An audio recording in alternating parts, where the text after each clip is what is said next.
जय राम जी की। Welcome to CLC judicial. कहते हैं कुछ चीज़ें जीवन में हमेशा के लिए यादगार बन जाती हैं। मैं कुछ अपना व्यक्तिगत एक्सपीरियंस आप लोगों के साथ शेयर करना चाहूँगा। ये स्क्रीन पे जो आप देख रहे हैं जिस फोटो को, इनका नाम विवेक सिंह है। रैंक इनका 62 आया है।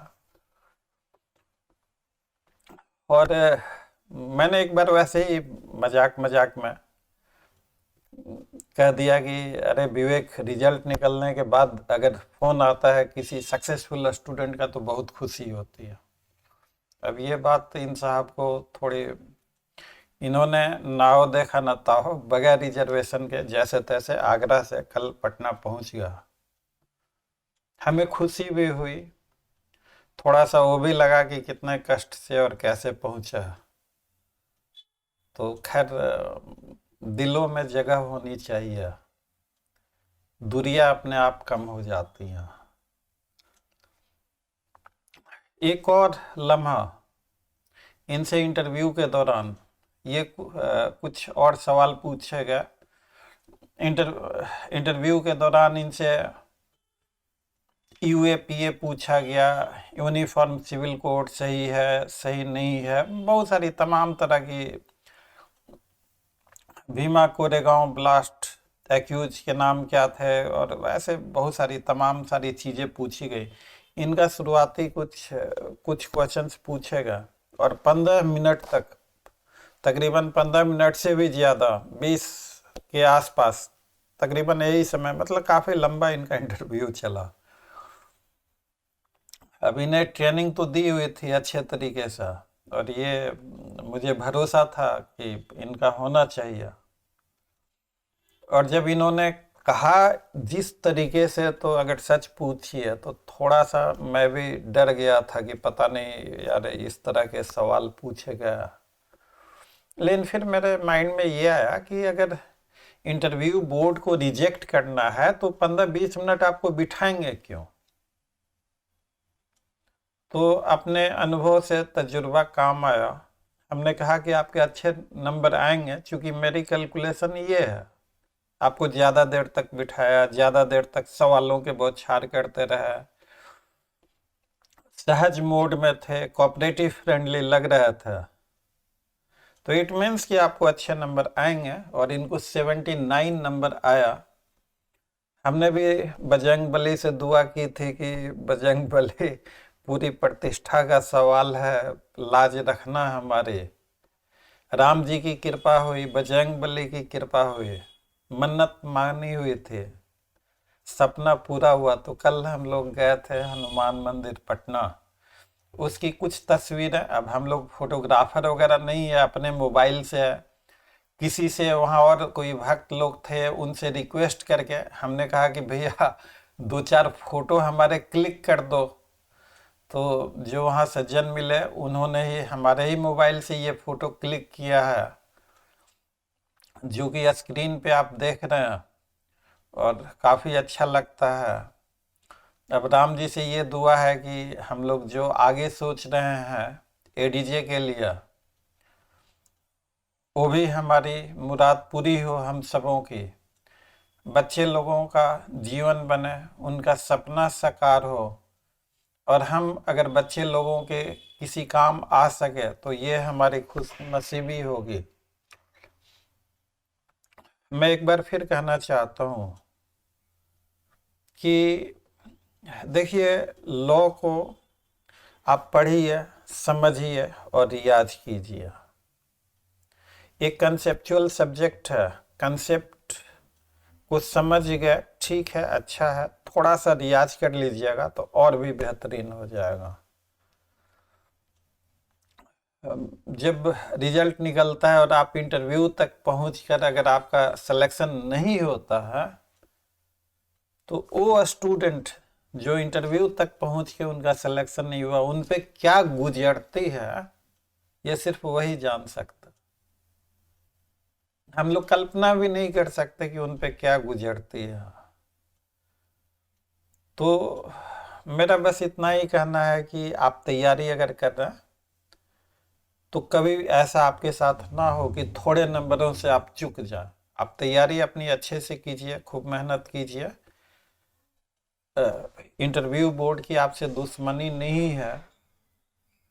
अगर आपने अच्छे मन से, सच्चे लगन और ईमानदारी से मेहनत करी है तो उसका रिजल्ट आपको अवश्य मिलेगा, आज न कल। देर हो सकता है लेकिन रिजल्ट अवश्य होगा।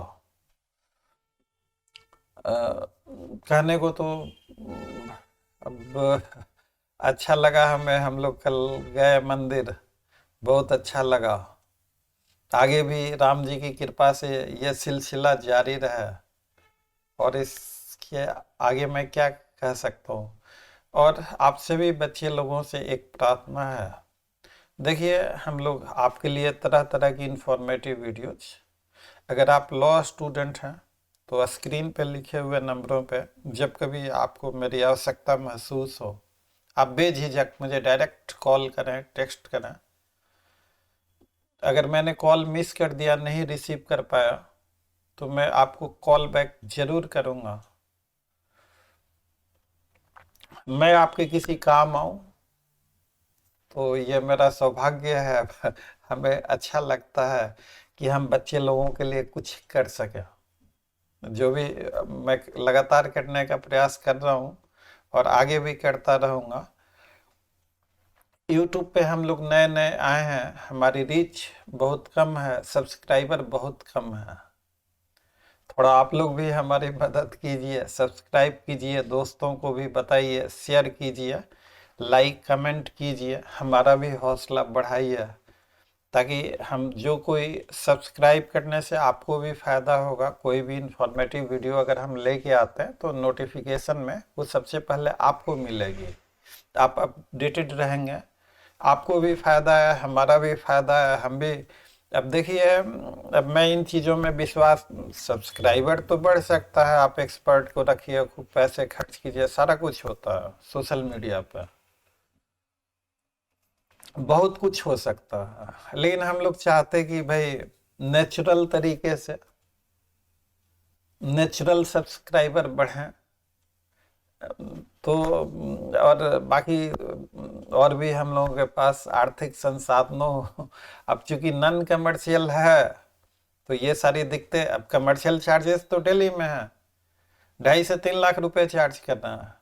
हमारा देखा जाए तो टोटली नॉन कमर्शियल, बहुत ही कम चार्जेज, यहाँ तक कि लोएस्ट चार्जेज में आपको सबसे बेहतरीन से बेहतरीन क्वालिटी दी जाएगी। हमारा भी नारा है, सबसे सस्ता सबसे बढ़िया। तो राम जी ये भी ख्वाहिश पूरी करें, राम जी से ऐसी प्रार्थना है। विवेक जी अब आपसे गुफ्तगू होंगे इस वीडियो में, देखिए उनको। वीडियो अच्छा लगे तो वीडियो को लाइक, चैनल को सब्सक्राइब और इसे ज़्यादा से ज़्यादा शेयर कीजिएगा, ताकि यह वीडियो हर लॉ स्टूडेंट तक पहुंच सके। मैं अभी मिलती रहा, रिकॉर्डिंग ऑन नहीं थी और रिकॉर्डिंग अब ऑन की गई है। और थोड़ा सा जस्ट ये तो इधर से हो गया, हाँ, रिकॉर्डिंग अब ऑन कर दी गई है। आप सभी बच्चे लोगों का स्वागत है इस क्लास में। और अभी हमारे साथ मौजूद हैं विवेक सिंह, इनका रैंक 62 आया है, ये अभी तुरंत स्क्रीन पे आएंगे आपके सामने। और जस्ट 1 सेकेंड, हाँ ये, और आप इनसे सुनिए, मतलब इन्होंने भी काफ़ी मेहनत करी। इनका जो है इंटरव्यू हो गया था, और इंटरव्यू होने के बाद भी ये इंटरव्यू वाले क्लासेज में जुटे रहा, और इनका इंटरव्यू में मार्क्स 79 आया है। ये आपको बताएंगे कैसे, किस तरीके से। और बस मैंने मजाक ही किया था कि रिजल्ट निकलने के बाद कोई मिलने को आता है तो बहुत खुशी होती है। और ये आगरा से चल पड़े इस ठंड के मौसम में। हम लोगों को जब इनका इंटरव्यू का था तो ये थोड़े परेशान थे कि सर मेरे से तो कुछ पूछा ही नहीं, कुछ नहीं पूछा, एक भी सवाल काम का नहीं पूछा। मैंने कह दिया कि आपका इंटरव्यू बहुत अच्छा हुआ, वो पहले से जज कर लेता। और वो समझ गए थे कि आपकी तैयारी अच्छी है and you are a good student, you are a fit student. और 100 में इनको 79 मीन्स एक नंबर कम 80, तो 79 नंबर मायने रखता है नहीं रखता इंटरव्यू का? आप लोग बताइए। हाँ, तो अब विवेक जी को मैं दे रहा हूँ। विवेक इधर आ जाइए आप, ये आपसे चंद बातें करेंगे। इस पे बैठो ना, अब माइक को यहाँ लगा लो, यहाँ पे इतना, यहाँ कहीं कहीं भी एक मिनट मेरे जैसा माइक एडजस्ट हो रहा। हाँ, अब आप बोलिए आराम से। Good evening everyone. Good evening sir. Good evening sir. आवाज में कोई इशू तो नहीं है? Good evening sir. Good evening. आप कंटिन्यू कीजिए। सर ने आपको बता ही दिया जो भी मेरा इंट्रोडक्शन था। तो ये जो भी रिज़ल्ट हुआ है ये तो सर का ही एफर्ट्स है और उनकी टीम का एफर्ट्स है कि इंटरव्यू के समय पे उन्होंने बहुत अच्छे से गाइड किया। मैं तो उस समय बहुत ही होपलेस सा हो रहा था इंटरव्यू के, जब आपका मेंस का रिजल्ट आता है और आप इंटरव्यू के लिए क्लास स्टेज पर पहुंचते हैं तो आपको यही दिमाग में चलता है कि वापस जाके ज़ीरो से ना शुरू करना पड़े। पर सर ने बहुत अच्छे से गाइड किया, एक एक छोटी छोटी चीज़ के लिए बताया कि किन किन बातों पे ध्यान देना है, इंटरव्यू में क्या क्या क्वेश्चंस इनफॉर्मल पार्ट से पुटअप किए जा सकते हैं। और कोई तो ये बताता भी नहीं है कि इंटरव्यू दो पार्ट में चलता है, कि एक फॉर्मल पार्ट होता है और एक इनफॉर्मल पार्ट होता है। पर सर ने सबसे पहला जो काम किया वो यही था कि आपका इनफॉर्मल पार्ट तैयार करवाया। आधा इंटरव्यू आपका वहीं हो जाता है इनफॉर्मल पार्ट पे ही। अगर आपका इनफॉर्मल पार्ट अच्छा नहीं है तो फॉर्मल पार्ट पे तो कई बार बोर्ड जाता भी नहीं है। सही कह रहा हूँ ना सर? यस यस, बिल्कुल सही। और सर ने एक एक चीज़ को बहुत अच्छे से बताया कि किन चीज़ों पे आपको ध्यान देना है। जब आप कमरे में बोर्ड अंदर जाते हैं तो कैसे उनको ग्रीट करना है, चेयर को कैसे खिसकाना है। ये बहुत छोटी छोटी सी चीज़ें होती हैं जिनको हम नेगलेक्ट कर देते हैं, लेकिन ये हमें बाद में रियलाइज़ होता है कि बोर्ड में और बोर्ड और उसके जो मेंबर्स होते हैं वो एक एक इन सब चीज़ों पे ध्यान देते हैं, आपकी एक एक छोटी चीज़ पे, कि आप कैसे चेयर को पुश कर रहे हैं, कैसे बैठ रहे हैं, जब आप रूम से निकल रहे हैं तो आप किस तरीके से, आपका बॉडी लैंग्वेज कैसा है, आप कैसे बाहर जा रहे हैं, गेट कैसे बंद कर रहे हैं, बोर्ड को ग्रीट किस तरीके से कर रहे हैं। अगर लेडीज़ बैठी हुई हैं बोर्ड में तो सबसे पहले आप उनको ग्रीट कीजिए। इस तरीके की तमाम छोटी छोटी चीज़ें थी जो सर ने बताई, और इनका ही बताने का ही जो रिज़ल्ट है कि मुझे लगता है इंटरव्यू में अच्छे नंबर आए हैं इसी वजह से। और बाकी फॉर्मल पार्ट तो सब तैयार करते ही हैं, लेकिन इनफॉर्मल पार्ट जब आप खुद इस स्टेज पर आएंगे तब आप बेटर ज़्यादा समझ पाएंगे, क्योंकि अब आप सर से जुड़ चुके हैं। इनके अलावा कहीं और जाने की मुझे नहीं लगता कि ज़रूरत है कहीं पर भी। सर अपने आप में ही लिटिल नॉलेज बोलते हैं, लेकिन पूरा इंस्टीट्यूशन है सर, खुद अपने आप में एक लिविंग इंस्टीट्यूशन है सर। आप एकदम सही जगह पे जुड़े हैं और सर के ही मार्गदर्शन गाइडेंस में रहेंगे तो निश्चित आपका भी रिजल्ट होगा, डेफिनेटली। थोड़ा सा बच्चे लोगों को ये बताइए कि कंसेप्चुअल क्लैरिटी का क्या रोल होता है? हाँ, कंसेप्चुअल क्लैरिटी का तो सर बहुत बड़ा रोल है, क्योंकि प्रीलिम्स में अब आप एक चीज़ देखिएगा, पेपर का पैटर्न भी सर चेंज हो रहा है। हाँ हाँ, बिल्कुल। प्रीलिम्स के ही क्वेश्चंस अब इस तरीके से क्वेश्चंस आते हैं कि जिसका अगर कॉन्सेप्ट क्लियर नहीं है तो वो प्रीलिम्स निकाल नहीं सकता है। बहुत कंसेप्चुअल पेपर आता है प्रीलिम्स में भी, तो अपने कॉन्सेप्ट्स क्लियर रखिए। और एक बात और है कि लॉ को ना रटने की ज़रूरत नहीं है, आप रटेंगे तो उतना ही ज़्यादा फंसेंगे उसमें, क्योंकि मेंस के समय पर आप घबराने लगेंगे क्योंकि आपने रटा हुआ है, मेरे को ये याद नहीं आ रहा, मेरे को मैं वो भूल गया। लेकिन अगर आप समझ लेंगे उस चीज़ को तो बहुत ईजी हो जाएगा आपके लिए लॉ। और लॉ सारा समझने का ही खेल है, रटने का तो इसमें कुछ है ही नहीं। जितना ज़्यादा रटेंगे उतना ही कॉम्प्लेक्स कर लेंगे अपने लिए। तो कॉन्सेप्ट्स क्लियर रखिए अपने। जो भी अगर कोई डाउट आ रहा है तो सर से पूछिए, सर विल हेल्प यू। हर तरीके से सर आपके साथ हैं, आपको बताएंगे।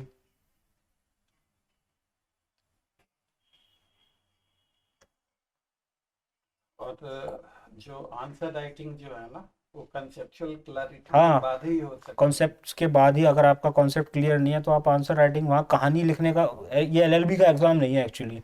एलएलबी में तो ये होता है हमको आंसर को पेज भरने होते हैं, यूजुअल यूनिवर्सिटीज़ में होता है यही है ज़्यादातर। लेकिन वहाँ पे ऐसा नहीं चलता है, वहाँ पे आपसे जो पूछा गया है टू द पॉइंट आपको वो लिखना है, और कॉन्सेप्ट आपका क्लियर होगा तभी आप उस चीज़ को एक्सप्रेस कर पाएंगे। अगर आप रट के जाएंगे तो कितना रट लेंगे। जब तक आपका खुद का कॉन्सेप्ट क्लियर नहीं है तो आप मेंस में इतना अच्छा स्कोर नहीं कर पाएंगे। और इंटरव्यू और मेंस दोनों को ही मिला के आपकी फाइनल मेरिट बनती है, इसलिए मेंस के मार्क्स हमेशा अच्छे रहने चाहिए। अगर इंटरव्यू में थोड़ा बहुत कुछ गड़बड़ हो भी जाती है तो वो वहाँ पे कवर अप कर लेता है मेंस के अगर अच्छे मार्क्स हैं उसको, और उसके थ्रू आपका फाइनल रिजल्ट बन जाता है। और अगर मेंस में ही अगर आपका कॉन्सेप्ट नहीं है, कॉन्सेप्ट पे पकड़ नहीं है आपकी, और आप नहीं अच्छे से लिख पाए उस चीज़ को, तो फिर तो बेकार हो जाती है स्थिति।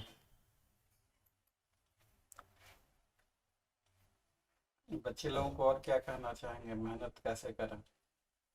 सर आपके मार्गदर्शन में आप तो जुड़े हुए हैं, मेरे को नहीं लगता उसके अलावा कुछ कहने की ज़रूरत है।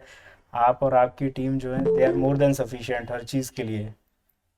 बस सर जैसा जैसा सर बताएं वैसा वैसे चलते रहिए, डेफिनेटली रिजल्ट होगा, आप सभी का होगा। कॉन्सेप्ट्स क्लियर रखिएगा, बस जो सर जिस तरीके से समझाते हैं आप एक उसका जूरिस्प्रूडेंशियल व्यू पकड़ के चलिए कि कोई चीज़ है तो क्यों है, उसके पीछे क्या कारण है। ऐसा नहीं है कि बस वो दे दिया है प्रोविज़न तो बस दे दिया है, नहीं, उसका कुछ ना कुछ एक कारण होता है, उसके कॉजेज़ होते हैं कि इसलिए दिया गया है, इससे क्या बेनिफिट है क्या नहीं है।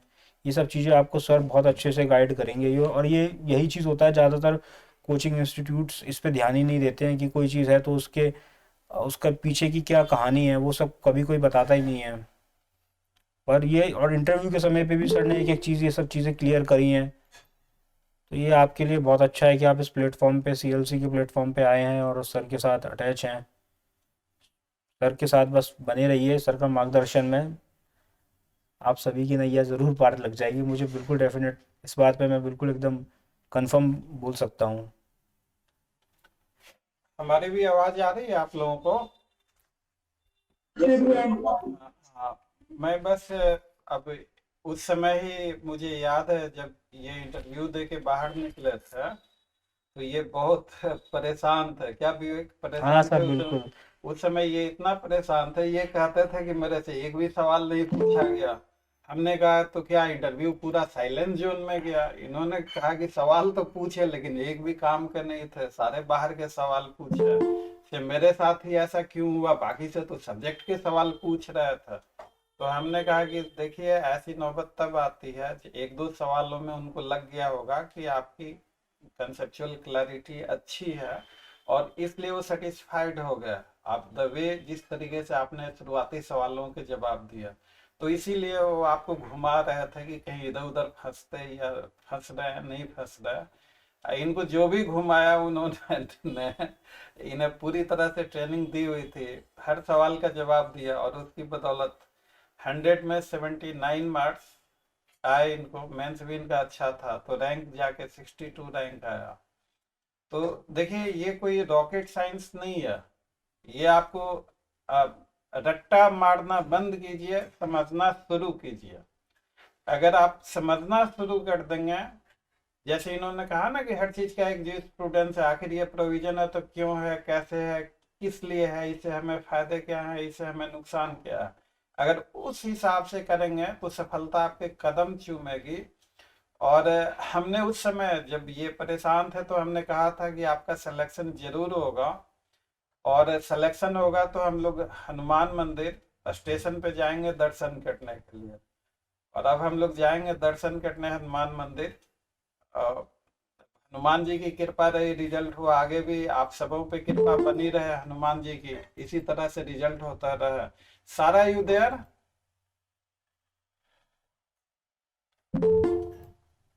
सारा मेरी आवाज आ रही है आपको?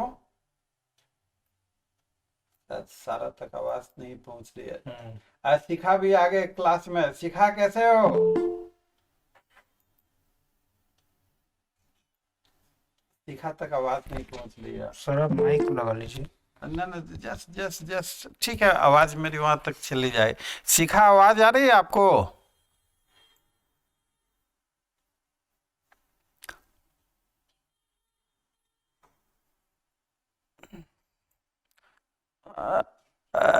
शिखा तक शायद आवाज नहीं पहुंच पा रही है।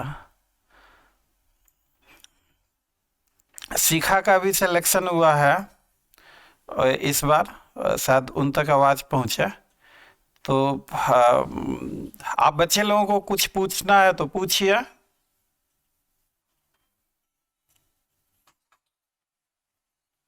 Any query from any of you?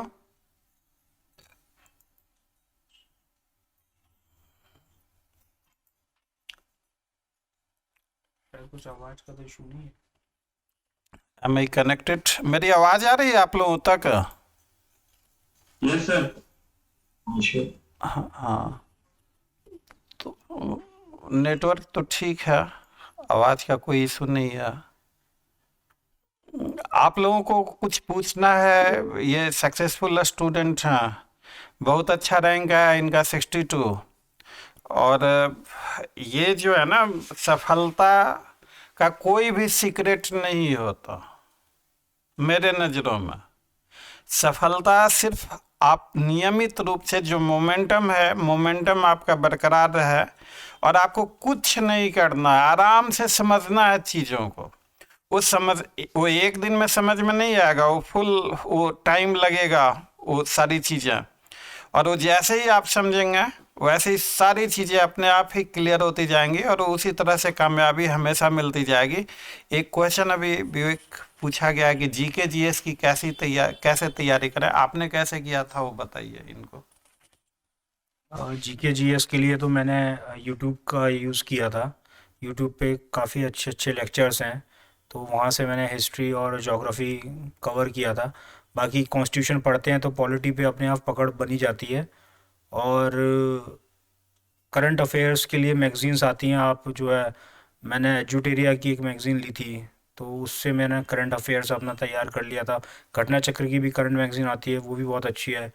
Specially UP और बिहार के लिए, दोनों जगह के लिए दोनों मैगज़ीन्स बहुत अच्छी हैं, दोनों स्टेट्स को अच्छे से कवर करती हैं। तो आप इस तरीके से यूट्यूब का मदद ले सकते हैं अपना जीके जीएस को प्रिपेयर करने के लिए।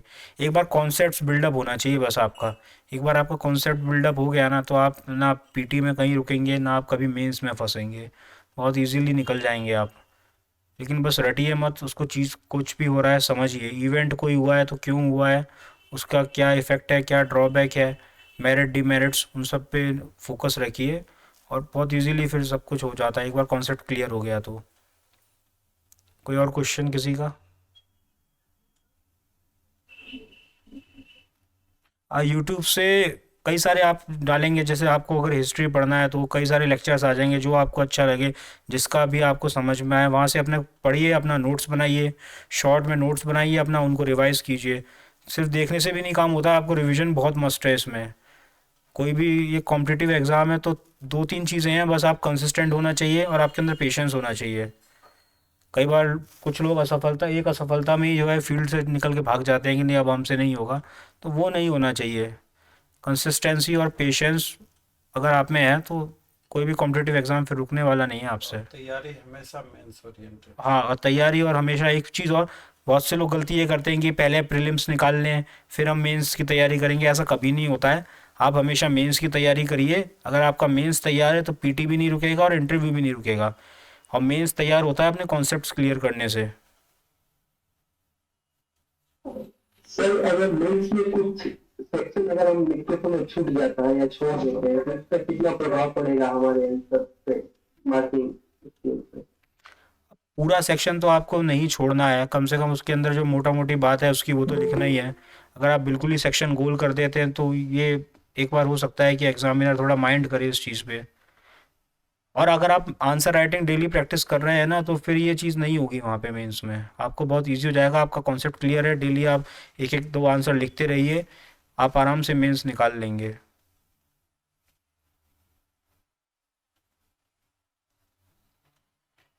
तो फिर उसकी जो आंसर की जो लेंथ होनी चाहिए सर, अगर वो थोड़ी छोटी हो गई, मतलब कुछ पॉइंट अगर आपने किया तो इसका मतलब क्या प्रभाव? ये डिपेंड करता है कितने नंबर का क्वेश्चन है। अगर क्वेश्चन शॉर्ट में पूछा गया है तो शॉर्ट में ही लिखिए, क्रक्स लिखिए फिर उसका। और अगर लॉन्ग क्वेश्चन है तो फिर आपको जैसे उसके जो की पॉइंट्स होते हैं, थोड़ा उन की पॉइंट्स पे फोकस करके और आंसर में थोड़ा डिस्क्रिप्शन देना होता है। आप 20 नंबर का क्वेश्चन है तो उसको ऐसे नहीं कि आप बिल्कुल बस 1.5 पेज में लिख कर आ गए। 20 नंबर का क्वेश्चन क्या है कि आपसे एक्सपेक्ट किया जा रहा है कि आप थोड़ा उसको डिस्क्राइब करें, उसकी चीज़ों को बताएं, जो उसके की पॉइंट्स हैं उनको, उनके बारे में थोड़ा सा बात करें। कोई अगर उसमें एक लीडिंग केस लॉ है तो लीडिंग केस लॉ उसमें लिखें ज़रूर, इस तरीके से। और बाकी आप डेली अगर आप आंसर लिखेंगे तो आपको खुद एक सेंस डेवलप हो जाता है फिर कि हमें किस तरीके से मेंस में वहाँ पे आंसर लिखना होता है। प्रैक्टिस ज़रूरी है, practice makes a man perfect, वही वाली बात है। और सर एक लास्ट क्वेश्चन, और राइटिंग का मतलब इसका इम्पैक्ट कुछ पता होगा क्या? राइटिंग का इम्पैक्ट देखो, छोटी सी बात है, मैं आपको कुछ लिख कर दूं और मेरी राइटिंग अच्छी नहीं है तो आपका पढ़ने का मूड करेगा? तो राइटिंग अच्छी होती है तो एग्जामिनर को भी इजी होता है थोड़ा पढ़ने में, उसको ज़्यादा फोकस कंसंट्रेट नहीं करना पड़ेगा। इसलिए साफ़ सुथरा लिखिए थोड़ा सा, ताकि एग्जामिनर को भी ज़्यादा प्रॉब्लम ना हो। केस लॉ में डायरेक्ट जजमेंट लिखना है या प्रैक्टिस जजमेंट ऐसे करके बनाने होते हैं? नहीं, अगर समय इतना नहीं है आपके पास तो फैक्ट्स वगैरह नहीं, जो उसमें मेन क्रक्स है, जो कहा गया है वही लिखना है। और हर एक केस लॉ भी नहीं लिखना होता है, जो लीडिंग केसेस होते हैं वही लिखने होते हैं।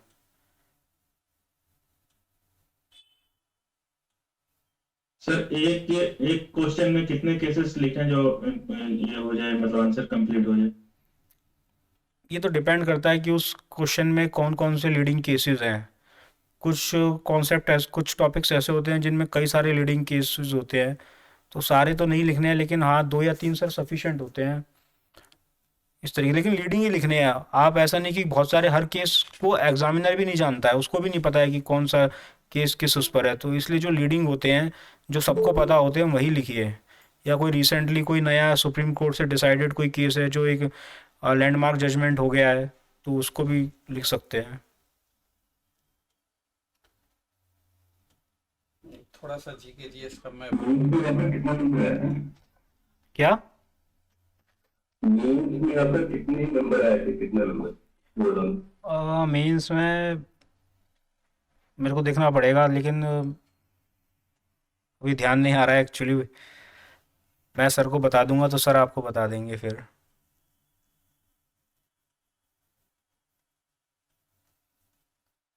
आप जी के जी प्री मेल और इंटरव्यू सर के यहाँ ही आप तैयारी की थी कि सेल्फ स्टडी किए थे? एक्चुअली मेरे को सर के बारे में बड़ा लेट पता चला था, तो मैं जो है मेंस से सर के साथ जुड़ गया था।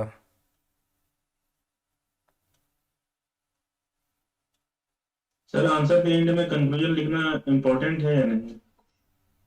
हाँ, लिखना चाहिए, बिल्कुल लिखना चाहिए कंक्लूजन। तो वो आंसर की बॉडी का पार्ट होता है, एक इंट्रोडक्शन, फिर बॉडी, और फिर उसके बाद कंक्लूजन।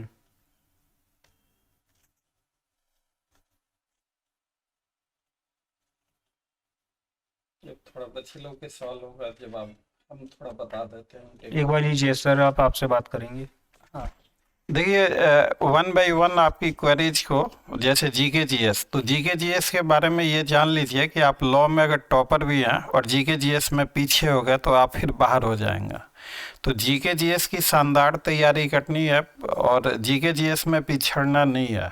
इसके लिए हम लोग जो करते हैं, जीके जीएस को 3 स्टेजेज में कर दिया है। स्टेज 1 एनसीईआरटी बुक्स, क्लास 6 से लेकर 12 तक मैंडेटरी है वो।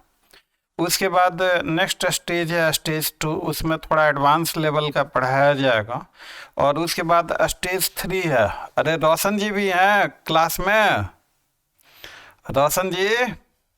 Yes sir. रोशन जी तो सिलेक्टेड हैं। आप सेलेक्टेड हैं? देखिए हमारे रोशन जी मौजूद हैं और इनका भी सिलेक्शन हुआ था इस बार। विवेक जी याद है ना, इंटरव्यू जब इनका हुआ था तो कितना परेशान थे और हम ये बोल रहे थे कि एक भी क्वेश्चन हमसे ढंग से नहीं पूछा गया। हमने कहा कि वो सेटिस्फाइड थे इसीलिए ऐसा किया उन्होंने, और बहुत अच्छा 79 मार्क्स आए हैं इनको इंटरव्यू में।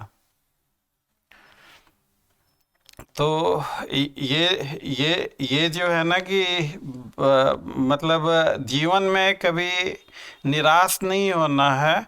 और देखिए सफलता की कोई उतनी बड़ी कहानी नहीं होती जितनी बड़ी कहानी इसको प्रोजेक्ट किया जाता है।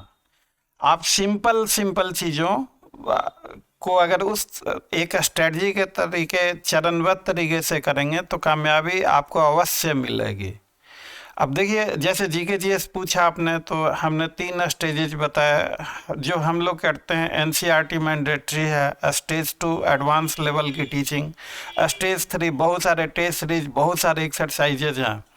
लॉ के बारे में आप देखिए, एक चीज़ ज़रूर माइंड में रखिए कि मान लीजिए कि मैं सोचूं कि मैं अमीर बनूंगा तो मैं लूँगा वॉक्सवैगन लूँगा, वो मर्सिडीज गाड़ियाँ लूँगा, वो करूँगा। वैसे आप जो भी करें सिलसिलेवार, सबसे पहले आप अपनी कंसेप्चुअल क्लैरिटी को डेवलप कीजिए। कोई प्रोविज़न है तो क्यों है, कैसे है।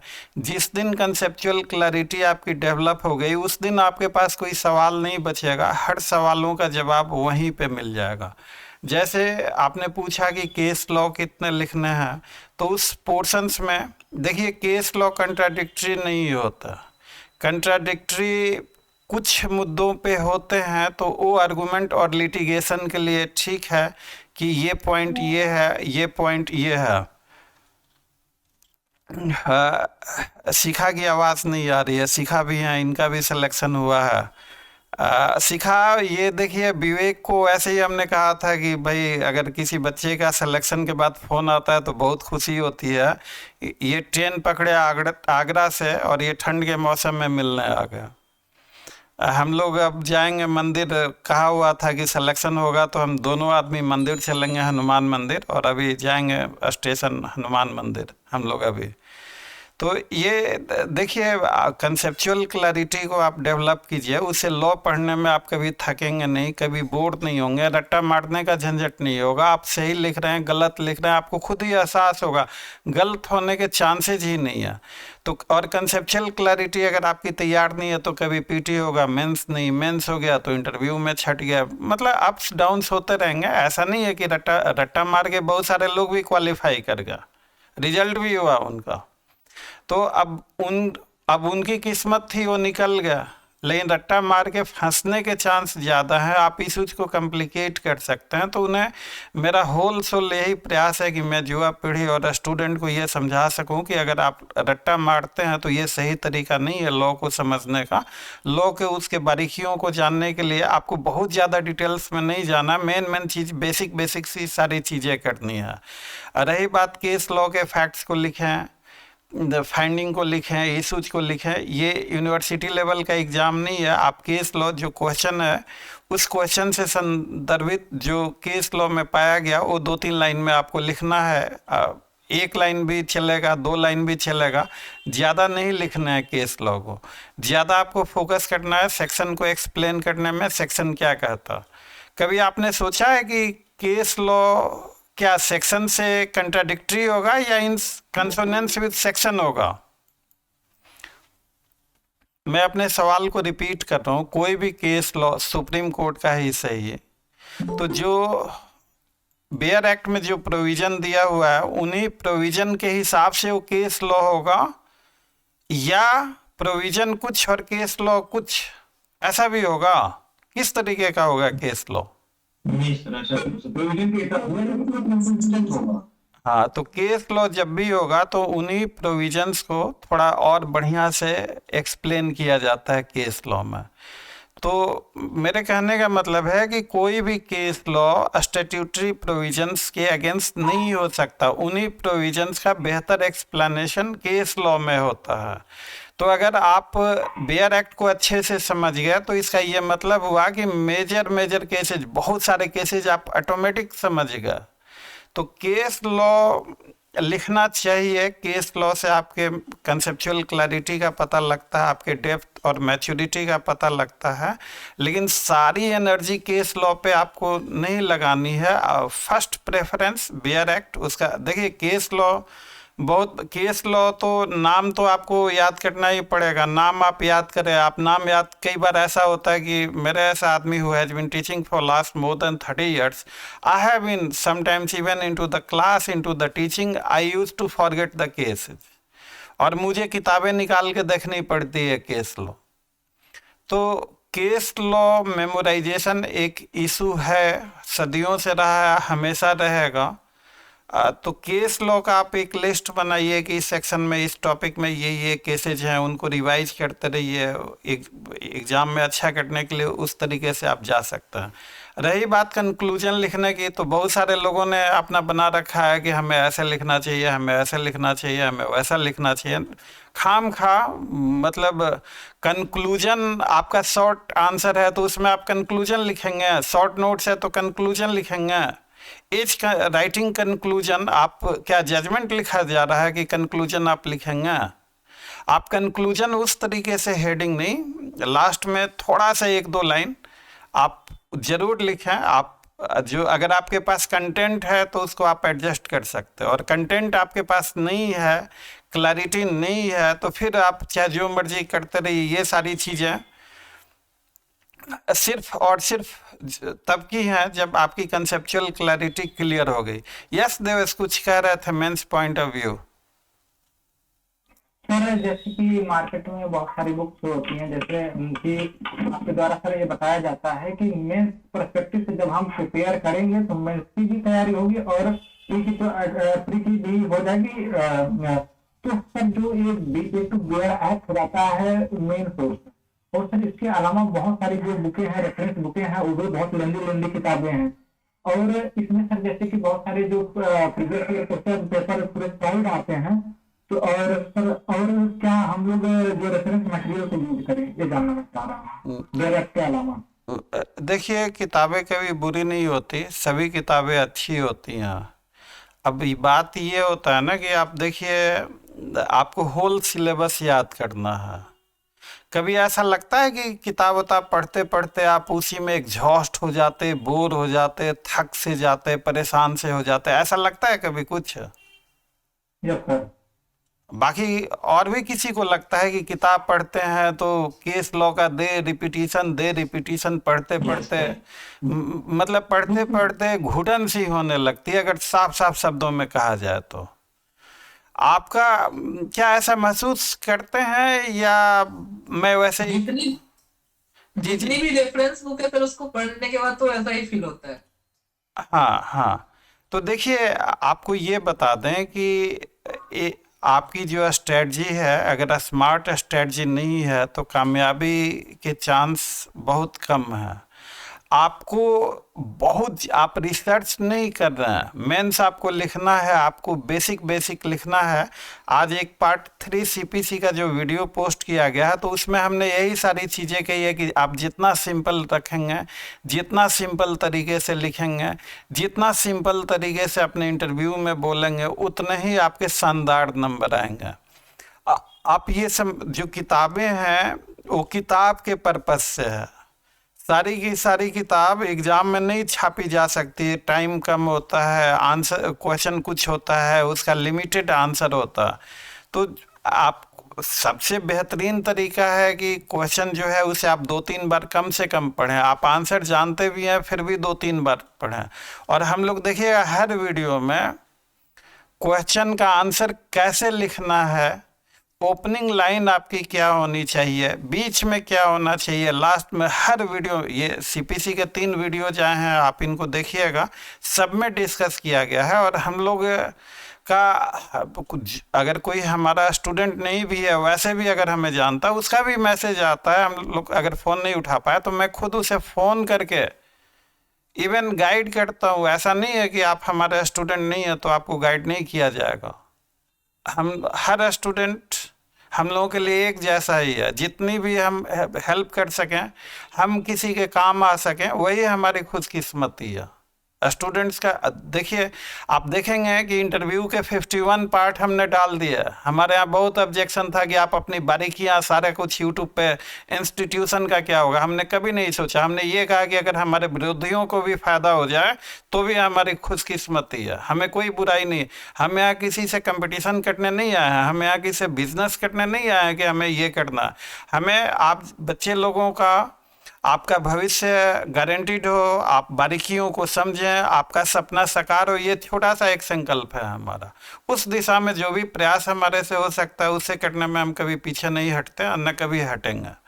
तो आप बस सारी चीज़ों का, चाहे हम लोग 2 दिन तक लगातार बैठ के डिबेट करते रहे, एक ही नतीजा निकलेगा, चीज़ों को समझना। आप जब तक समझेंगे नहीं तब तक आपका रिजल्ट डाउटफुल रहेगा। हो भी सकता है रट्टा मार के, नहीं होने के चांसेस ज़्यादा हैं, होने के चांसेस कम हैं। तो रट्टा, आप जैसे सीपीसी में आपको पढ़ाया जा रहा, डिग्री चल रहा, अब डिग्री जो है कि डिग्री से क्वेश्चन रहेगा ही रहेगा। तो डिग्री की हमारे यहाँ 3 4 5 क्लासेज हो गई सिर्फ डिग्री पे। किसी को उसमें लग सकता है कि अरे बताओ ना, डिग्री पे 5 क्लास, डिग्री ऑर्डर जजमेंट, ये तो 1 दिन का है, ये तो आधे घंटे काफ़ी है इसके लिए। तो देखिए, हर वक्त हर समय 2 एक्टिविटी होती है, एक पॉजिटिव एक्टिविटी, एक निगेटिव एक्टिविटी। अगर किसी को लगता है कि आधे घंटे में डिग्री की क्लास हो सकती है, किसी को लगता है, अब जिनको आधे घंटे में लगता है वो अपने हिसाब से चलें, कोई बात नहीं।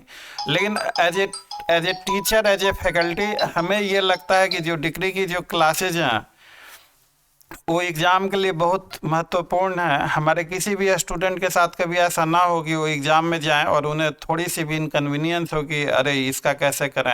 अब पुराने ज़माने गुजर गए, अब क्वेश्चन वैसे स्ट्रेट फॉरवर्ड नहीं रहते कि आप जाके यूनिवर्सिटी पैटर्न में जाके आप छापते हैं। हम लोग भी जो क्वेश्चंस पूछते हैं जो ग्रुप में, तो आप देखेंगे क्वेश्चन का लेवल किस तरीके का रहता है। आप जब भी तैयारी करें हमेशा एग्ज़ाम लेवल से, एग्ज़ाम रिक्वायरमेंट से 2 कदम आगे को करें, तो आपका एग्ज़ाम हमेशा स्मूथ हुआ करेगा। तो इन चीज़ों के साथ आप सिर्फ एक काम कीजिए, रट्टा मारना बंद करके समझने का प्रयास कीजिए। अब रे जुडिकाटा है भैया, उसे क्या फ़ायदा होगा, क्यों, कंडीशंस क्या क्या हैं, कि रे जुडिकाटा के इसेंशियल्स क्या क्या है, कब होगा कब नहीं होगा, अगर रे जुडिकाटा है तो फिर आगे केस का क्या होगा। तो इस तरह से थिंकिंग ओरिएंटेड, इस तरीके से आप सेल्फ स्टडी भी करें तो भी आप कर सकते हैं। कोई ज़रूरी नहीं है कि आप सेल्फ स्टडी से ना, सेल्फ स्टडी भी बेहतरीन है अगर आप थिंकिंग को समझ सकते हैं, आप उस लॉजिक को फाइंड आउट कर सकते हैं। हम लोग तो कोचिंग वाला तो बेसिकली करता क्या है कि अब हमारे साथ हैं, आपके पैसे लगे हैं तो भैया पैसा लगा, पढ़ना चाहिए थोड़ा सा मोमेंटम बन जाता है। एग्ज़ाम तो स्टूडेंट ही देते हैं, हम लोग तो देते नहीं। तो कोचिंग का बस इतना ही फ़ायदा होता है कि मोमेंटम बन गया, टेम्पो बन गया, थोड़ी चीज़ें आसानी से क्लियर हो गई, कुछ थोड़ी बहुत गाइडेंस मिल गई, ले दे के थोड़ा सा अच्छा हो जाता। लेकिन अब ऐसा नहीं है कि सेल्फ स्टडी से भी बहुत अच्छा हो सकता है। हम लोग कभी भी नहीं कहते कि हम ही लोग अच्छे हैं और हम ही लोगों के यहाँ आइए। हम लोग तो कहते हैं कि भैया हम लोग भी एक हैं मार्केट में, अगर हमारा अच्छा लगे तो most welcome. Any other question please? Yes, sir. हाँ रिपुंजा। Am I audible? हाँ yes. First of all, a very very congratulations to both of you. आपने पढ़ाई और सर क्वालिफाई करे। Thank you. Congratulations from my side. I have one question कि मैं जब भी ऑब्जेक्टिव क्वेश्चन सॉल्व करता हूँ तो जो मेरे सही वाले क्वेश्चन होते हैं वो जब मैं बाद में सॉल्व करता हूँ तो गलत हो जाते हैं, फिर जो गलत हुए रहते हैं सही हो जाते हैं। तो कॉन्स्टेंटली मैं ट्राई कर रहा हूँ ऑब्जेक्टिव में अच्छा स्कोर करने की, बट मेरे वो स्कोर, फॉर एग्जांपल मैं झारखंड का प्रीवियस ईयर सॉल्व कर रहा हूँ तो 78 79 तक ही पहुंच पा रहा हूँ। तो क्या ऐसा करूँ कि मेरे ऑब्जेक्टिव्स थोड़े से सही हो जाए? देखिए, मैं अपने एक्सपीरियंस से तो ये बताऊंगा, ऑब्जेक्टिव्स जो होता है वो प्रैक्टिस मांगता है। आप डेली क्वेश्चन सॉल्व कर रहे हैं, 100-200 क्वेश्चंस मिनिमम इतने तो डेली आपको सॉल्व करने ही चाहिए पीटी के लिए। तो जितना आप प्रैक्टिस करेंगे ना उतना ही ज़्यादा आपका पीटी अच्छा होगा। और कॉन्सेप्ट्स आपके क्लियर होने चाहिए। एक बार कॉन्सेप्ट्स क्लियर हो जाते हैं फिर ये सारे इश्यूज़ नहीं आते हैं। शुरू में जब मैं भी तैयारी में था तब ये सब कॉमन है, ये सब चीज़ें सबके साथ ही होती हैं। तो इसका यही सॉल्यूशन है, आप प्रैक्टिस कीजिए, लेकिन प्रैक्टिस अच्छे से कीजिए। और अपने कॉन्सेप्ट्स, अगर कोई डाउट है किसी टॉपिक पे तो पहले उसको डाउट को क्लियर कीजिए, अपना कॉन्सेप्ट क्लियर कीजिए और उसका क्वेश्चन सॉल्व कीजिए। क्वेश्चन बैंक में से उसमें से ऑब्जेक्टिव लगाइए और डेली उसको मतलब अपना हैबिट डेवलप कीजिए कि मेरे को इतने क्वेश्चंस डेली लगानी है। कोई एग्ज़ाम है या नहीं है, वैकेंसी आएगी तब मैं लगाऊंगा नहीं।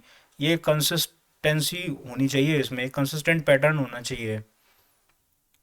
बाकी सर से और आपको बताऊंगा रिपुंजय, मैं एक चीज और कहना चाहूंगा। खत का Yes, sir. खत का मैं भूल गया कैसे, अब आप लोग कंप्लीट कर लीजिए। खत का मजमून, हाँ, खत का मजमू भाप लेते हैं लिफाफा देखकर। ये जो तुम्हारे साथ प्रॉब्लम है कि एमसीक्यू और वगैरह ये सारी चीजें, मेरे को ऐसा लगता है कि एमसीक्यू करते वक्त जल्दबाजी में होते हैं।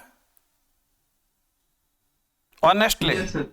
जल्दबाजी में होते हैं ना, तो जल्दबाजी बंद कर दो। समस्या, मैं निर्मल बाबा नहीं हूं कि मैं उपाय बता सकूं। जल्दबाजी बंद कर दीजिए, आपके परफॉर्मेंस अच्छे हो जाएंगे।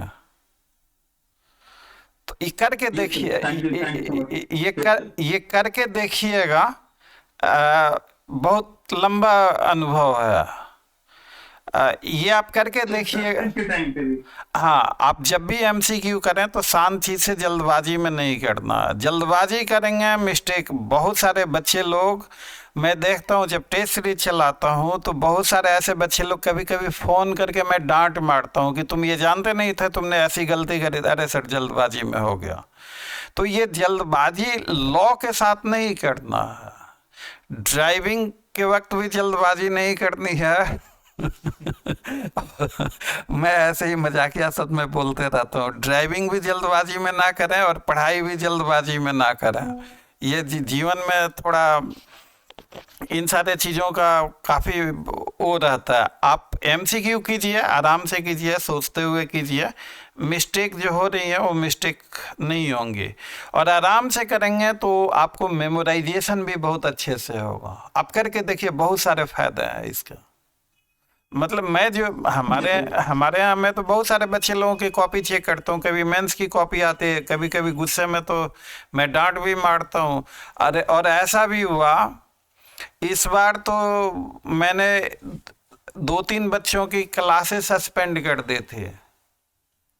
काफ़ी डांट मारा था। फिर 2-4 दिनों के बाद उनकी क्लासेज अलाउ करी, और देखिए जीवन के किस मोड़ पे उनका बहुत अच्छा शानदार रैंक आया।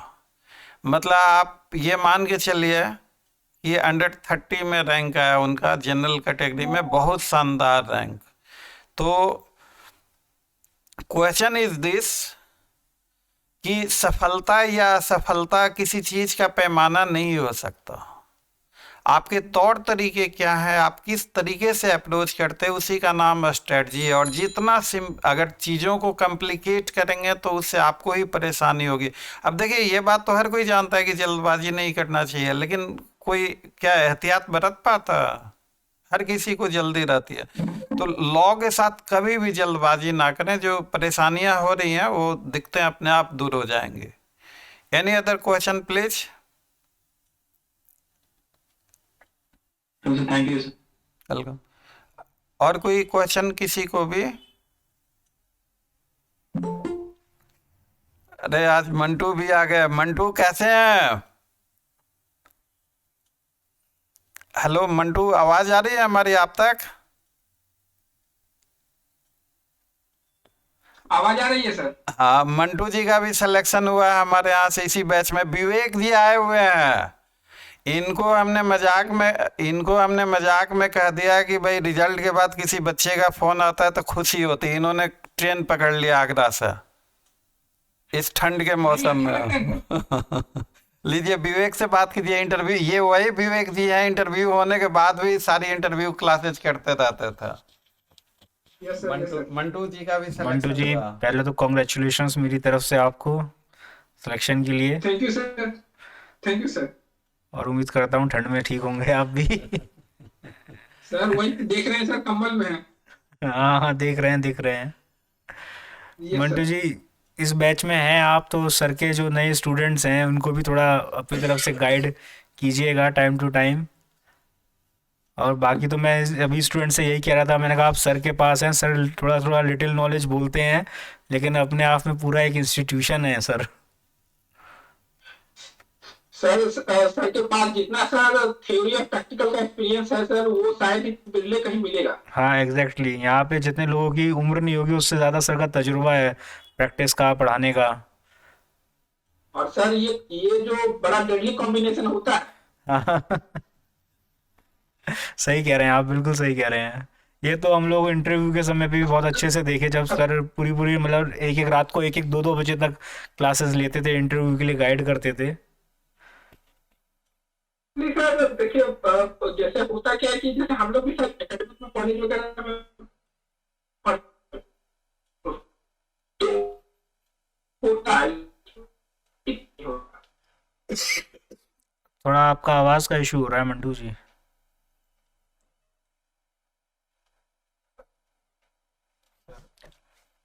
मंटू जी की आवाज़ें नहीं आ रही है, नेटवर्क इशूज है थोड़ा सा। हाँ, अब आ रही है, आ रही है। और हम हाँ, कंटिन्यू कीजिए, कंटिन्यू कीजिए। सर मैं ये कह रहा था कि अमूमन हम लोग भी सर एकेडमिक में मतलब पढ़े हैं सर, तो उसमें होता ये था कि टीचर मतलब बहुत अच्छे मिल जाते थे एक थ्योरी के हिसाब से, लेकिन प्रैक्टिस वाला वो नहीं मिल पाता था सर हम लोग। थ्योरी और प्रैक्टिस दोनों का जो निकल के आता है वो काफ़ी यूजफुल होता है, हर जगह यूजफुल होता है। और हमारा वही प्रयास ही रहता है, थ्योरी प्लस प्रैक्टिस प्लस एक लॉजिक। तो वो जो है कि वो अपीलिंग भी होता है, अच्छा लगता है वो।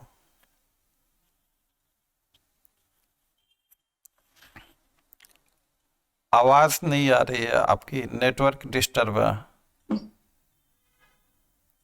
आवाज आ रही है सर? हाँ, अब आ रही है, अब आ रही है। फॉर्मल आपको बताया था सर इंटरव्यू के लिए, वो बड़ा अदब। अभी तो नेटवर्क डिस्टर्ब है, हम लोग धीरे धीरे करके जो बच्चे लोगों का जो है ना उनके व्यू पॉइंट और ये सारे भी वीडियोज बना के डालेंगे। अभी ज्वाइनिंग वगैरह हो जाना। मंडू जी से हमारी पटना हाई कोर्ट में हम लोग 4-5 लोग जो स्टूडेंट जिनका सबका रिजल्ट निकला था, हम लोग याद है ना मंडू जी, हम लोग पटना हाई कोर्ट में मिले थे, काफ़ी बातचीत कर रहे थे रिजल्ट निकलने के बाद। Yes sir, yes sir. हाँ, तो और उस समय हमें जाना भी था। अच्छा चलिए, कहीं भी जाना हो उसको सीक्रेट ही रखा जाए। तो चलिए, अब सब बच्चे लोगों को आप लोग अच्छे से पढ़िए। कोई भी क्वेरी हो, कोई भी क्वेश्चन हो तो डायरेक्ट आप मैसेज कर सकते हैं। मैं देर सवेर हर किसी के मैसेज का जवाब देता हूँ, और ऐसा कुछ भी नहीं है। आप कभी भी निसंकोच आप पढ़िए, मेहनत कीजिए, अपने सपने को साकार कीजिए। इसमें अगर मेरा कोई कंट्रीब्यूशन होता है तो मेरे लिए तो अच्छी बात है, खुशकिस्मती होगी हमारी कि हम आपके काम आ सकें। इसके अलावा कोई और सवाल आप किसी भी बच्चे लोगों का?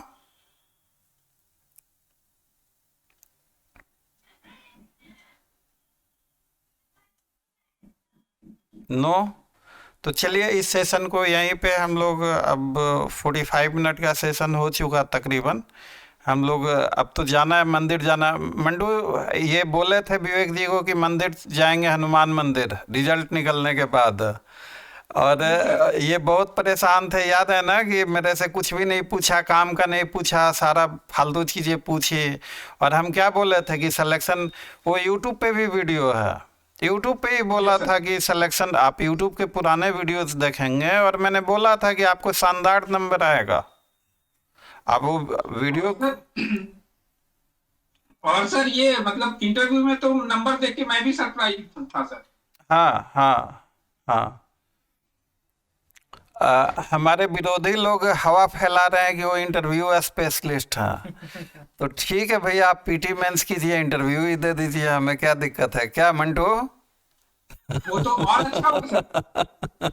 विरोधी लोग ये हवा फैला रहे हैं कि वो इंटरव्यू स्पेशलिस्ट है, तो हम कहे कि भैया ठीक है, बहुत अच्छी बात है, आप पीटी मेंस कीजिए, इंटरव्यू दे दीजिए हमें। नहीं तो ये और इजी टास्क है सर। हाँ, लेकिन ठीक है अब भाई, अब वो घबराए हुए हैं। अब कल को ये बात, अगर ये वीडियो सुनेंगे तो वो फिर इंटरव्यू स्पेशलिस्ट कहना बंद कर देंगे।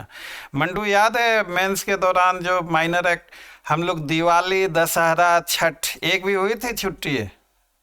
नहीं सर, वो आपने सर उसको जो सर लास्ट के जो 3 से 4 सप्ताह था सर मतलब हाँ। तो उसने उसको आपने दिवाली दशहरा में भी कंटिन्यू किया था सर उसको पूरा फुल फ्लेज। आपको इंडिया में कोई ऐसा कोचिंग नहीं होगा जहां दिवाली में दशहरा में कोई ऐसा कोचिंग नहीं होगा कि रात के 1 बजे 1:30 बजे तक क्लासेस चली हों। सर मैं एक बात कहना चाहूँगा। और उसमें सर मतलब मेरा वो जो उसमें सर मुझे जो मतलब मैक्सिमम इसको नंबर मिले हैं माइनर में,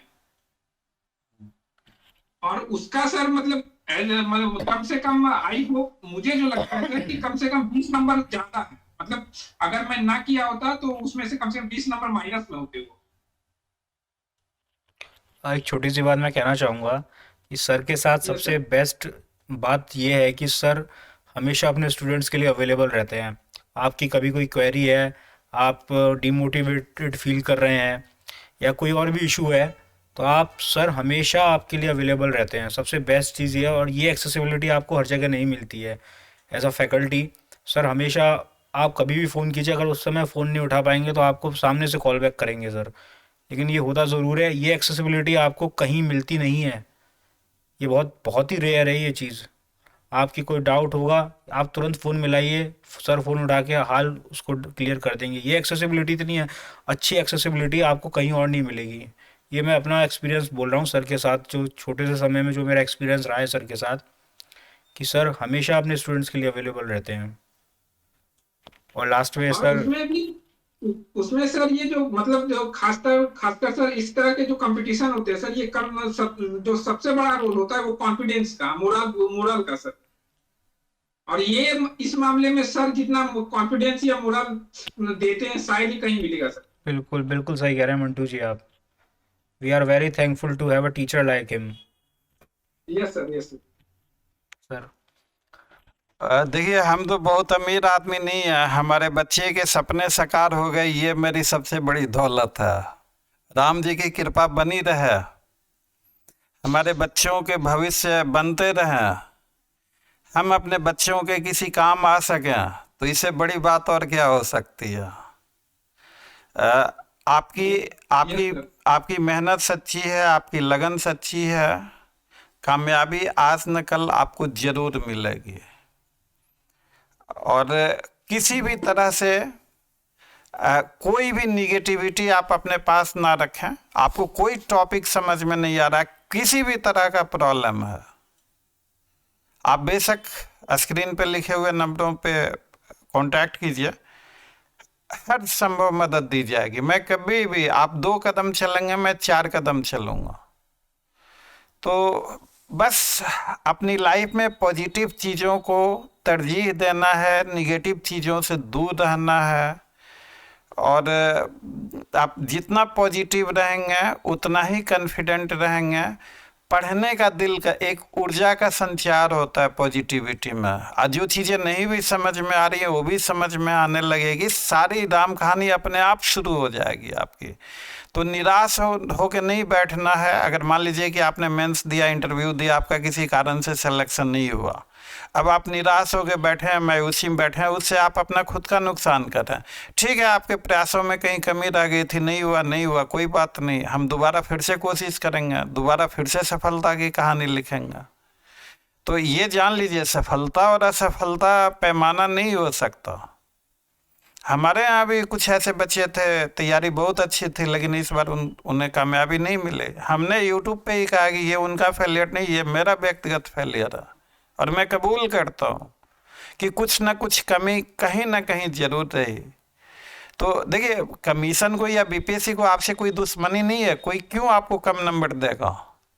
ये जो मार्केट में तरह तरह की चीज़ें हैं कि मैंने तो 6 लिखे थे, मेरे को नंबर ऐसे दिया, मेरे को तो ऐसे इंटरव्यू में कम नंबर दिए, किसी को ज़्यादा कैसे आ गया। अरे भैया, इंटरव्यू में कम, आपका जो प्रेजेंटेशन होगा, जो आपकी राइटिंग होगी, जो आपका कंटेंट होगा, उसी चीज़ पे आपका इवेलुएशन होता है।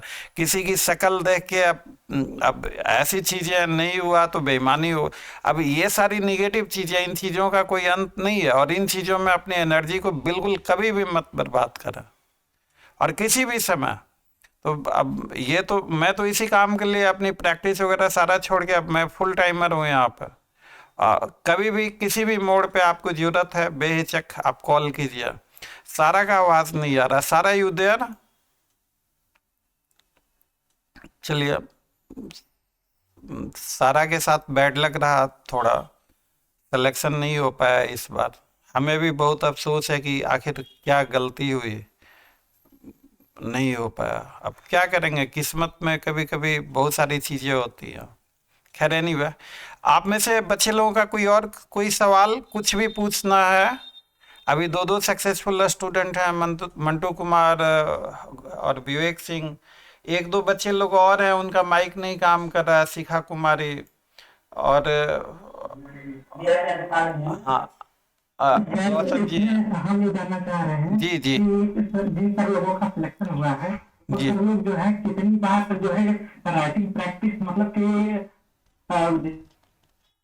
जैसे कि जितने भी प्रीवियस ईयर क्वेश्चन पेपर जो आ रहे होंगे उनको कितनी बार प्रैक्टिस किया? देखिए, अब कितनी बार किया है, अब ये एग्जैक्ट डाटा तो नहीं दिया हो सकता किसी के पास भी।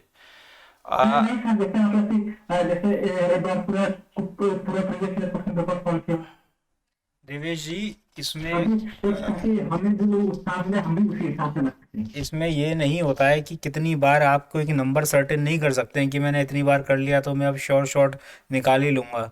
ये कोई कॉम्पिटिटिव एग्ज़ाम है, ये कंसिस्टेंसी मांगता है आपसे, आप कितने कंसिस्टेंट हैं ये इस चीज़ पर डिपेंड करता है। आपने कितनी बार कौन से प्रीवियस ईयर के क्वेश्चन लगाए हैं नहीं लगाए हैं, वो प्रीवियस ईयर तो आपको सॉल्व करना ही है, लेकिन कितनी बार एक पैमाना नहीं है उसका।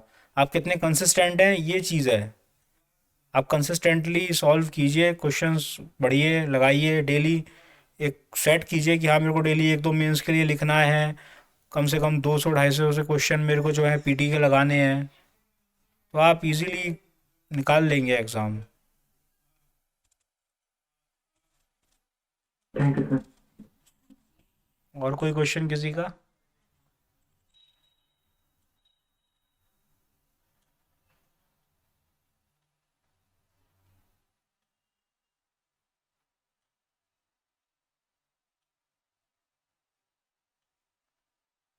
सर हाँ, सर जुडिशरी वाले मेंस में एवरेज मार्किंग कितनी होती होगी सर, इन एन एवरेज, जो ज्यादातर बच्चे जिसको क्रॉस कर जाते हैं? इस बारे में मैं तो नहीं बता पाऊँगा, ये सर ज़्यादा आपको अच्छे से बता पाएंगे कि क्योंकि एग्ज़ामिनर का पॉइंट ऑफ व्यू मेरे को नहीं पता है। Okay sir.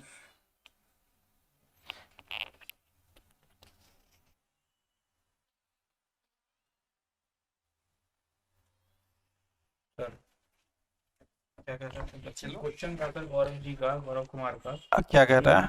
फिशरी के मेंस में मतलब कितनी एक एवरेज मार्किंग कितनी रहती है? मैंने कहा सर बता पाएंगे। आप देखिए, अगर आपका नॉर्मली ये रहता है कि मेंस में एवरेज मार्किंग या कट ऑफ पूछ रहे हैं? नहीं सर, मैं ये पूछना चाह रहा था, जैसे 150 का होता है तो जनरली मतलब इन एवरेज जो होता है सर, ज्यादातर बच्चे जो परीक्षा दे रहे हैं वो कितना मार्क्स उसमें ले आ पाते होंगे? अब देखिए, अब इसका तो अब मेंस कितने लोगों ने दिया, बहुत सारे बच्चे लोग देते हैं, इस तरह का कोई एग्जैक्ट डाटा तो हम लोग नहीं दे सकते। अब देखिए, मेंस में हर रेंज का नंबर आता है। मेंस में 150 में कुछ बच्चे लोगों को 28 भी, 48 भी, कुछ बच्चे लोगों को 120 भी, 125 भी नंबर, किसी को 90 भी, किसी को 80 भी, 70 भी, हर रेंज का नंबर होता है।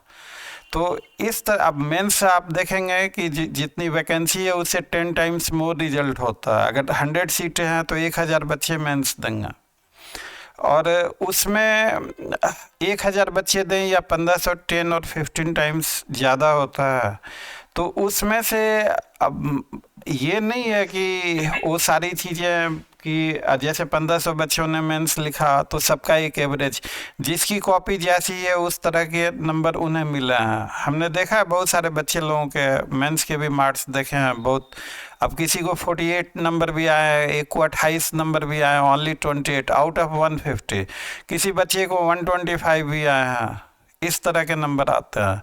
तो ये सारी चीज़ें आप अभी से, ये सारी चीज़ें सोचने का मुझे जहाँ तक लगता है कि आप किसी न किसी तरीके से कैलकुलेशंस और इक्वेशंस की तरफ जा रहे हैं।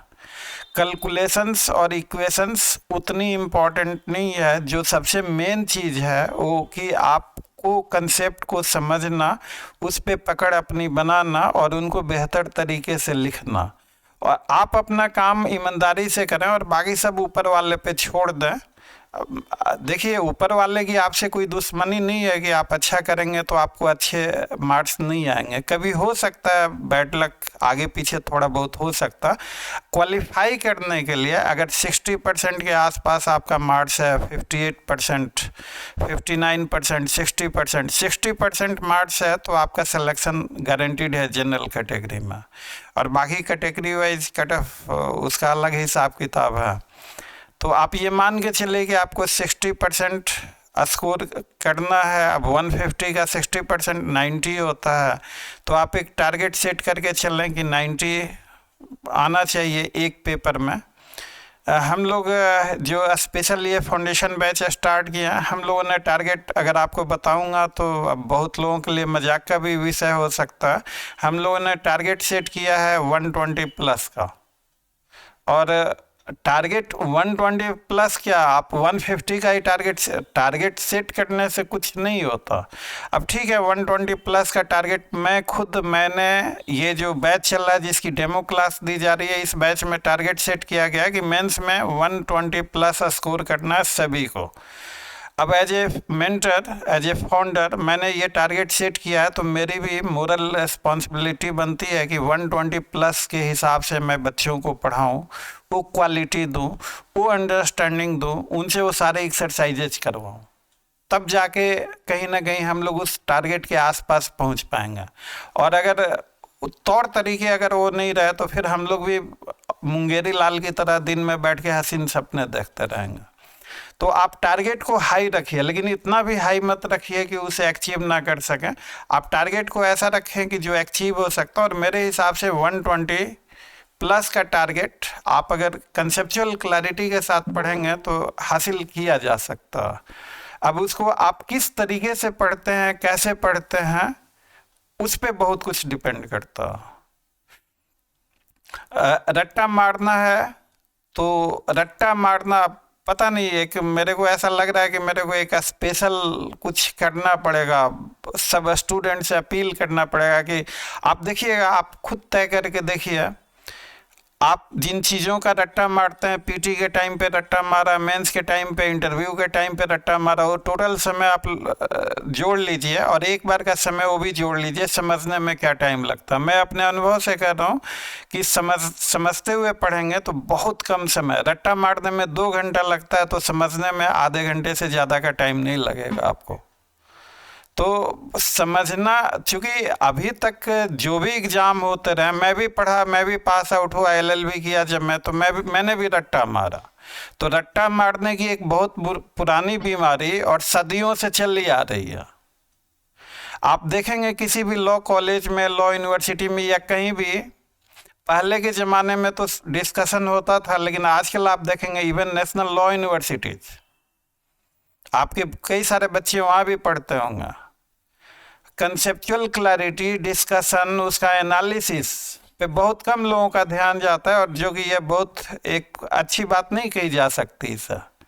आप उन चीज़ों को, मेरा इसी में ये प्रयास है कि मैं बच्चे लोगों से अपील कर सकूं कि रट्टा मार रहे हैं अगर लॉ का तो अच्छी बात नहीं है, आप उसे समझने का प्रयास करें।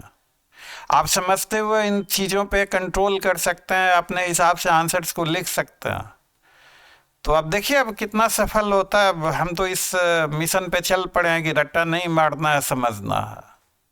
आप समझ के याद कीजिए, वो आपको परमानेंट याद होगा। आई होप कि आपके सवाल का मैंने जवाब जितना मुझे आता था उतना दिया।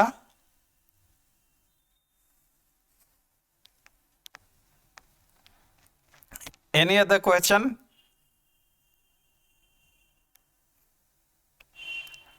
नो? तो चलिए, thanks for joining, see you again. अब तो आज क्लास नहीं हो पाएगी CPC की। चलिए, एक इंटरैक्टिव सेशन ही सही, इससे बहुत सारे बच्चे लोगों को प्रेरणा मिलेगी। आपका सिलेक्शन नहीं हुआ है तो निराश नहीं होना। अगर आप निराश होते हैं तो ये आप अपने साथ एक अत्याचार करना है। मोरल को कभी डाउन नहीं करना है। जो हुआ सो हुआ, आगे से केयर करना है। तो कभी भी अपने आप को ब्लेम नहीं, मान लिया कि आप असफल हुआ, मान लिया कि आप बार बार दे रहे हैं, तो उससे निराश मत होइए।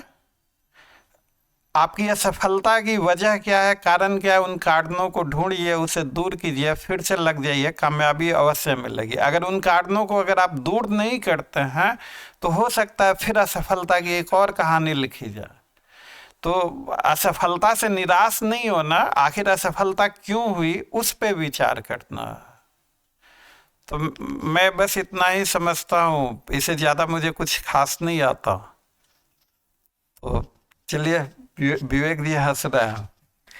सर मैं इसलिए हंस रहा हूँ कि आप यही जो बोलते हैं ना कि मुझे ज़्यादा नहीं आता है, और फिर मैंने पहले भी जैसा बोला कि सर हमेशा यही कहते हैं कि little knowledge of law but he is a living institution in himself, having very vast and deep knowledge about law.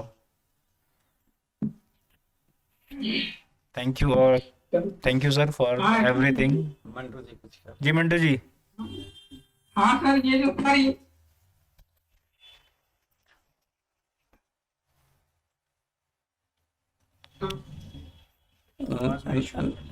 Network issue है।